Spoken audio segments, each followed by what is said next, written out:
Good morning, everybody. It's another gorgeous day outside, so go take advantage of that. Um, but first, if you don't mind, stay inside and listen to me first, and then you can go outside and have fun. Give it a little bit of a chance to maybe warm up a little bit, depending on what time you're watching this. Um, so anyway, this week is Fire Prevention Week. I know. That's an important thing to talk about. Normally, I would have firefighter Nathan come down here with his fire truck, and everyone who was here would get to go inside the fire truck and get to hear the sirens and look at the lights and all that fun stuff with the truck, but can't do that this year. So instead, I've come up with a couple of things that are like what firefighter Nathan would have talked to you about, but you have to put up with me instead. So hopefully you can handle that. Well, if you made it this far, I'm sure you can handle that. All right. So I have a couple questions for you first. Let's see how smart you are. Should we? Okay. How smart are you? You're that smart? Wow. Okay. So who knows what you do if there's a fire in your house? What is the first thing you do if you see a fire in your house? Well, you probably want to tell an adult. But other than that, the absolute first thing you do if there's a fire in your house is you get out of your house. And then after you get out of your house, then you call 911. You have an adult call 911. And then, because the absolute best way to be safe in a fire is to get outside. And then, after you call 911, who shows up after you call 911? Firefighters, and they bring a big red, it's usually red, sometimes they're yellow, but they bring a big truck with them, and they come and they fight the fire. And then should you call 911 just so the fire truck comes to your house? No, you shouldn't do that. You should only call 911 when you need a fire truck or an ambulance or a police officer. Okay, so now that we know all of that, what do you do if you are on fire? If you've got fire on your clothes, what do? You stop what you're doing and you drop to the floor and you roll around until you put the fire out. Stop, drop, and roll. That's really easy to remember. I think if firefighter Nathan was here, he would practice it with you, but I don't really have the setup for that right now. So just remember that if you are ever on fire, if your clothes are on fire, then you stop what you're doing, you drop to the ground, and you roll around until you put the fire out. Okay. And now we have discussed these things, but what do you do so that you can plan for if you have a fire in your house? So that you know what to do in case it happens, rather than just everybody doing whatever. You have a fire drill, and if you are in school, you have probably had fire drills before. You know that what that means is that you will practice for. If you hear the smoke detector go off, then you will practice going outside safely in case there's a fire in your school. And you can do the same thing in your house. You can pretend that there's a fire in your house, and you can practice where do you go, what do you do, and you should have a place that you would meet as a family. You can all practice getting there in case of a fire. Okay? And then you will know what to do. And I know you can all do this because you're smart, right? You're smart. You can figure this out. Okay. So I have a couple of activities here, and then I will put some links in with the post. I'll mention them now. That they're actually, there's a link to information on how you can teach kids stop, drop, and roll. And then there's, I have a craft I'm going to show you and a couple of finger plays, and I have a link that has the instructions to the craft. as well as one of the finger plates, so you can do that one at home. And then I have there's a bunch of activities. That's actually one post that has all these activities in it, but it includes activities and printables and games, and it even has links to videos of fire trucks. So you should check those out. Oh, and there's one thing this is what I was going to mention earlier. I mentioned it a little bit already, but don't forget to check your smoke detectors and make sure they work. Because if you don't have working smoke detectors, then you don't know when to get out of your house in a fire. That's a really important thing to check and make sure that you have. So maybe you can help the adults do it, or you can just ask the adults to do it to make sure. Okay. So are you ready to, probably you're bored of me now, right? All right. You ready to move on? You get your hand out. Here we have our 5 little firefighters. Okay. You got your firefighters? Okay. So this firefighter rings the bell. And this firefighter holds the hose so well. This firefighter slides down the pole. That sounds like fun, doesn't it? Sliding down the pole. I don't think our fire station even has a pole.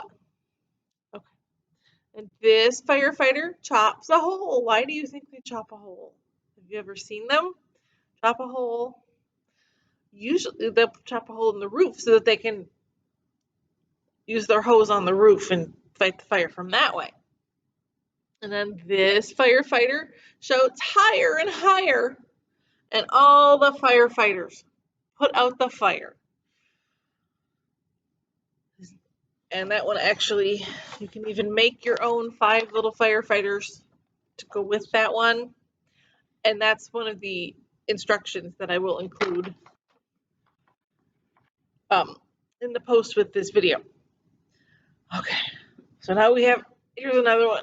You might want to stand up for this one. I'm going to try standing up over here. It's just, okay. One day I'll figure out how to do this a little better. Okay, here we go. Are you standing up? Okay. Can you hear the siren? Do you hear it? Ooh, here it comes. Listen to it scream. Can you hear the fire bell? I don't know what the fire bell sounds like, so we'll have to use our imaginations for that one, okay? Do you know what they mean? Here come the firefighters. Here they come. Run, run, run like the firefighters on their way to the trucks. Oh, they're going. Okay, they're on the trucks. Listen to them shout. Can you make them shout like this? Pour on water, pour on water. Put the fire out. And here's your fire hose. Squirt water on the fire, put the fire out. Wow, you are really good at that. Okay. Oh, well, so that's all that I have for you today for fire safety, but be sure and remember to practice all of those things. Oh, I have some books. Of course I have books. We are a library. We have books on everything. Lots of books about being a firefighter. Here's one. I want to be a firefighter.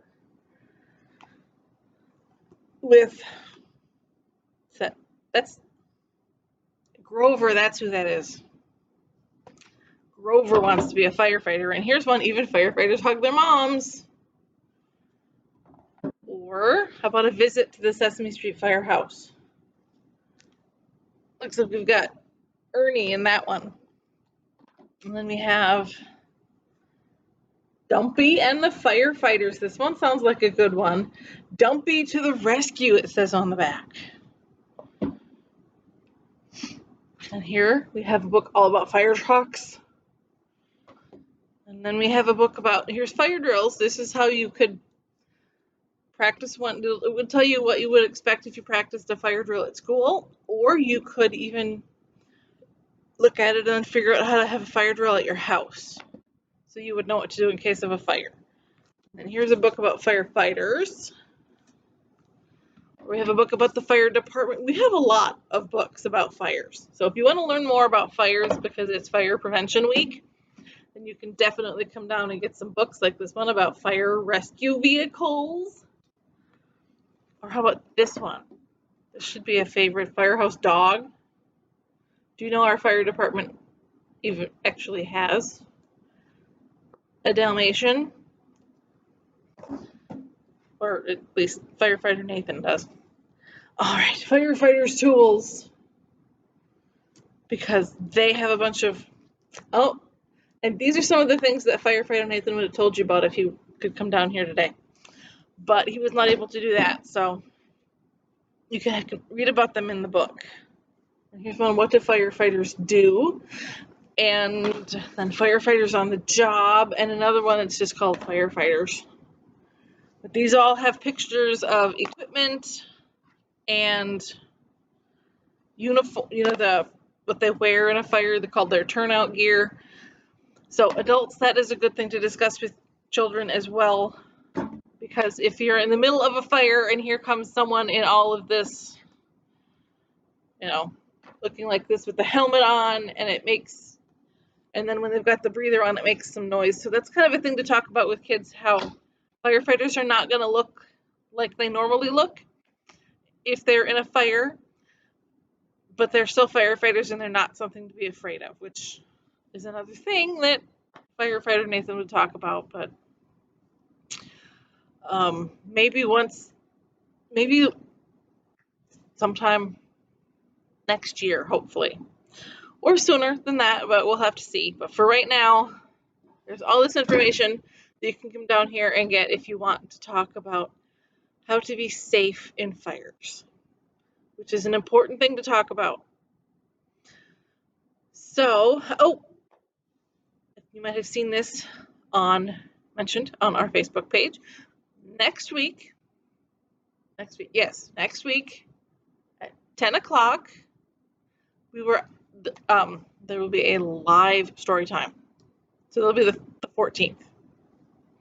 For whenever it is that you might be watching this. October 14th at 10 o'clock, we'll have a live virtual story time.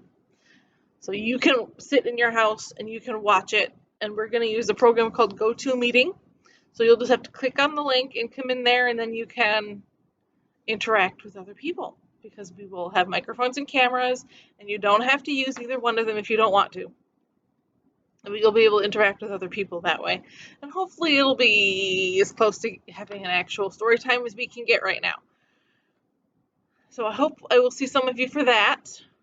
And also, I'm going to have some other news that I'll be discussing next week at that. And we'll also show up on our Facebook page.